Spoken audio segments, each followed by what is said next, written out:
Well, hello everyone, and welcome to this week's edition of Larry's Trackside Teaser, where I preview the upcoming NASCAR weekend. Whether you're watching on YouTube or listening on Spotify, I would greatly appreciate a like, comment, follow, subscribe, share, do whatever you need to do. This weekend, it is Texas Motor Speedway weekend. Some people like the weekend. I heard it's a great time actually at the racetrack. I would like to go to Texas because I heard it's a really good experience down there. A lot of good fans down there, and it's a little bit of a party from what I've heard. So I would like to go to Texas, but to be honest, hasn't put on necessarily the greatest racing over the last couple of years. And we'll get to that here in a moment. But first, let's go through the weekend schedule, the facts, and let's talk a little bit about the weather. This video is coming out very early Friday morning, so today at 2:30 p.m. we have Craftsman Truck Series practice on Fox Sports 2, immediately followed by qualifying. And then at 5 p.m. we have O'Reilly Auto Parts Series practice on the CW app, immediately followed by qualifying. And then at 8 p.m. we have the SpeedyCash.com 250 on Fox Sports 1. And then we look ahead to tomorrow on Saturday, May 2nd at 12:30 p.m. We have Cup Series practice on Prime Video, immediately followed by qualifying. And then at 3:30 p.m. we have the Andes Frozen Custard 340, and that is, of course, the O'Reilly Auto Parts Series race, and that is on the CW. And then at 9 p.m., we have the Cookout Music City 150 for the ARCA Menards East Series, and that is over at the Nashville Fairgrounds, and that will be on Flow Racing. And then even later in the night, at 11:30 p.m. Eastern Time, we have the Bill Schmidt Memorial 173, the ARCA Menards West Series at Shasta. That is a track out in California, and that will also be on Flow Racing. And then, of course, on Sunday, we have the Worth 400 at 3:30 p.m. on Fox Sports 1. I would also like to note that we do have high limit racing at Texas this weekend. Laurence actually won the Thursday night race at Texas at the dirt track. There's a dirt track at Texas Motor Speedway, so partake in that as well. I think that's on Flow Racing as well. And if you're in the area, go check out the high limit series, especially if you're a fan of Larson. That's your best chance on meeting Larson. He always stays after the races, and it's really cool. All right, now to get into the facts and the weather, it is the Worth 400 at Texas Motor Speedway. The stages end at lap 80 for stage 1, 165 for stage 2, and then it's a 267 lap event. Texas Motor Speedway, located in Fort Worth, Texas. It is a 1.5 mile speedway. It opened up in 1996, and the first Cup Series race was in the next year, 1997, on April 6th, and that race was won by the mayor himself, Jeff Burton. And then the active win leader is Rowdy Busch with 4 wins, and then last year's winner was Joey Logano. We have some notable entries for this weekend for the Truck Series. Once again, the Truck Series just seems to always show out with a fantastic entry list. We have both Brandon Jones and William Sawalich in the number 1 and the number 5, both for Tricon Garage. And then we have Rowdy Busch and Carson Hocevar in the number 7 and the number 77 for Spire Motorsports. We have Parker Kligerman making a start for Colleague Ram in the number 25. We have Tony Breidinger making her return to the Truck Series in the 27. And then we have Ross the Boss Chastain in the number 45 for Nice. And then we look over at the O'Reilly Auto Parts Series. We have Connor Zilic racing the 1 this week, which has Carson Quaffle moving over to the number 9. And then we have Kyle Larson in the number 88 this week, which has Raja Caruth moving over to the number 32 for Jordan Anderson Racing. And then we have Austin Dillon racing in a third RCR car in the number 3 this weekend in the O'Reilly Series. And then, of course, in the Cup Series, we have Chad Fincham fresh off of leading some laps at Talladega. And then we have Corey Heim making one of his 23-11 starts this weekend. And then the weekend weather report. Today, it looks like we're going to get some rain, most likely in the afternoon is what it's looking like. So I think there's a good chance we could see Truck Series practice and qualifying, plus O'Reilly Series practice and qualifying, both getting rained out. The high limit racing obviously will get affected as well, but I do think there is a good chance, because I saw at night it looks like around 25% chance of rain.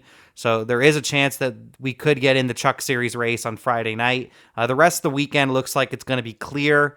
Around race time on both Saturday and Sunday, it's going to be very similar degrees. Saturday, I think it'll probably be high 60s, low 70s, and for the Cup Series race, probably low 70s, maybe as high as 75 around race time. And both days, very similar weather, and similar wind as well. One going south, one going north, but both around 10 miles per hour on the wind. All right, now that we've gone through the schedule, the facts, the weather for the weekend, I want to give some of my thoughts on Texas Motor Speedway. Texas used to be one of my favorite tracks. There used to be a lot of strategy, a lot of passing, and I will say this to start off with, I do think it's gotten a lot better. Oh, not a lot better, but each year it's getting a little bit better, I should say. A little bit better each and every year. It's getting a little bit better. I do also think the Gen 7 car is better than the Gen 6 car at this current configuration of Texas. But ever since they did reconfigure Texas, it's kind of killed the racetrack. I've always been under the opinion, and this is kind of Monday morning quarterbacking it for sure, because who knew? I think a lot of us thought the Atlanta reconfiguration was going to fail, and I think a lot of us probably thought that the Texas reconfiguration was going to work, and ended up going opposite ways. But looking back on, ultimately, I wish that they turned Texas into this super speedway sort of track, and then had Atlanta be the same Atlanta as it always was, but just repave the racetrack, resurface that old surface instead of making that into the super speedway. But like I said, that's Monday morning quarterbacking, Monday morning crew chiefing it. It is what it is. But ever since they reconfigured it, the racing isn't great.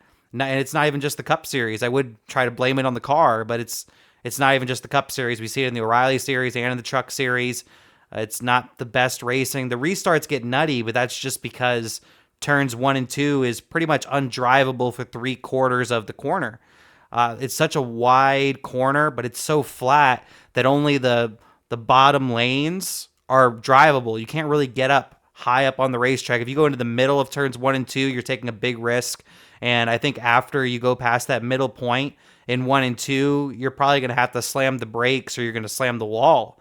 You're going to have a really slow lap time, or you're going to just slam the wall in that situation. So 1 and 2 I expect some wrecks in 1 and 2 on some of these restarts, especially if we get some late race restarts. And I would say 3 and 4 isn't much better. I do think 3 and 4 is definitely better than turns 1 and 2, but not much better. It's still very tight in that corner as well. So I don't expect necessarily the greatest racing. Like I said, I expect nutty restarts. I expect long green flag runs in this race if we end up getting a caution near the end of this race or late in this race. I do expect strategy calls like no tires, 2 tires. I'm interested to see how much tire fall off we end up having this weekend, because that's going to be something that could play into all these races, not just the NASCAR Cup Series. Like I said, the way this track is, it's not just a next Gen 7 car problem. It's really all 3 series, and then if ARCA goes there as well, but ARCA isn't there this weekend. But you get what I'm saying. It's just the way this track is and the way you attack it, the way you race it. It's very different. It's challenging, but it's challenging in the bad ways, because you can't really use it. Like, a lot of the track in turns 1 and 2 is just useless, and I think that just really affects the racing as we see at Texas. But now that I've gone through all that, I have a couple of favorites in mind for this weekend, and then I have an underdog. I'm going to go through 3 favorites, 1 underdog, and then I'll go through my weekend picks for Cup, O'Reilly, and Trucks. But these favorites and the underdog will be for the Worth 400, the NASCAR Cup Series. And the first one I got to name is William Byron. I know Hendrick and Chevrolet haven't had the greatest start to the year. I think they overall are doing well. I just think they expected, and I think a lot of people expected them to do even better than what they're doing. But they do have a new body on the Chevrolet, so it's kind of plagued them a little bit, and it's been a little bit challenging, it seems like, for them. But over the last 5 races, William Byron has 4 top 10s and an average finish of 5.2. So that's pretty freaking fantastic. And I'm going to move straight on from him to his teammate, Kyle Larson, Young Money. He only has one win out of the last 5. By the way, Byron has a win as well.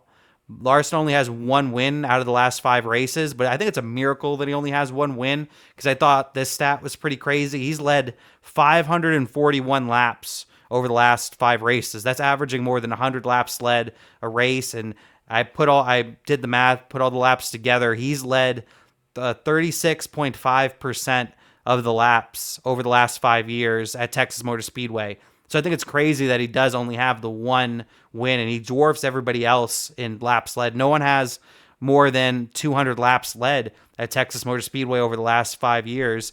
Not 5 years, 5 races, I should say, other than Larson, who has more than double that at 541 laps led. Another favorite I'm going to have to name here is Tyler Reddick, who over the last 5 races averages a 12th place finish, which is 4th best over that time span. Willie B was the best over that time span. Reddick has won 1 out of the last 5 races, and he's also the hottest. He's the hottest driver in the sport. He's won 5 races this year. Toyota are on it as a whole OEM. They're just really on it right now. So I think Reddick has to be one of the favorites in this race. And then the underdog I have named, it actually surprised me a little bit. I am a big fan of this guy, but he should maybe even be considered one of the favorites, and that is Daniel Suarez. I found his stats pretty crazy. He has the 2nd best average finish over the last 5 races with a 9th place average finish. He's gotten 4 top 10s in the last 5 races, and he's also potentially having his best season in the NASCAR Cup Series right now. He's having a really good start to the year. So I would keep an eye out for Daniel Suarez to potentially go out there and get a great finish, especially off of his teammate Carson Hocevar winning this past weekend in Talladega. But now that I've gone through all that, let me go through my weekend picks for the Trucks, O'Reilly Series, and the NASCAR Cup Series. My Craftsman Truck Series pick, Caden Honeycutt. I'm going to have to pick Caden Honeycutt. Caden Honeycutt, he's been so close to getting that first win all season long. He came close a couple times last year as well. And if you put yourself in position enough times, I think things are just eventually going to fall your way. And he hasn't even necessarily put himself in position. In some of these races, he's been the dominant truck, and it's gone wrong for him at the end of every single one of these races. So I think he's going to not necessarily turn it around, but he's going to finally get to victory lane this weekend. Honeycutt, the driver of the number 11 for Tricon Garage. And then I look over at the O'Reilly Auto Parts Series, and if Justin Allgaier wasn't in the O'Reilly Auto Parts Series, this guy would be having, I think everybody would be talking about how fantastic of a year he's having, and that's Sheldon Creed. Sheldon Creed is in the top 5 pretty much every single week at this point. If I remember correctly, Haas Factory team were really strong at Texas last year. Him and Sam Mayer both had really good speed, and I would have to look at both of them, not just Sheldon. I would have to probably look at Sam Mayer as well, but Sheldon Creed, he's going to be my pick to get his 2nd win on the year and 2nd win in his career as well at Texas Motor Speedway. And now we look at the NASCAR Cup Series, and I think some people will probably see this out of left field a little bit, but this driver has actually had a lot of speed at Texas over the last couple of years, but he just doesn't have the finishes for it at all. He's actually wrecked out of 2 out of the last 5 races. It hasn't had a single top 10 in the last 5 races, but he's had top 5 speed, top 10 speed in pretty much every single one of the races, and that is Chris Buescher, the home track kid. Christopher Buescher, Mr. Buescher. He's my pick to win the Worth 400 on Sunday, get his first win of the season, and get to victory lane at Texas, his home racetrack. I think that'd be a great moment for him. But let me know in the comments, who is your pick to win the Worth 400 at Texas Motor Speedway? Even let me know who's your pick to win the O'Reilly Auto Parts Series race and the Craftsman Truck Series race. But with all that, that'll do it for this week's edition of Larry's Trackside Teaser. Whether you're watching on YouTube or listening on Spotify, I would greatly appreciate a like, comment, follow, subscribe, do whatever you need to do. But for now, I'm Trackside Larry saying peace.